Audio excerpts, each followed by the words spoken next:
மாரி ஆர்கானிக் சமையலுக்கு சப்ஸ்கிரைப் பண்ணாதவங்க சப்ஸ்கிரைப் பண்ணிக்கோங்க. இன்றைக்கி நம்ம வந்து கம்பு இடியப்பம் எப்படி செய்யலான்னு பார்க்கலாம்.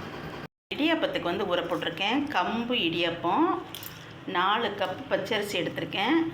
அதுக்கு வந்து 2 கப்பு வந்து கம்பு எடுத்திருக்கேன். 4க்கு 2 வந்து கரெக்டாக இருக்கும். ஊற வச்ச கம்பை நல்லா அலசி காய வச்சாச்சுல. அது பாருங்கள், நல்லா அப்படி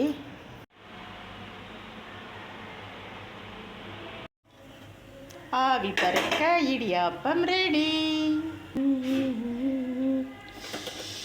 ஆவி பறக்குது, அப்படியே சூப்பராக அப்படியே ரெடி ஆகிடுச்சு பாருங்க. வாவ்,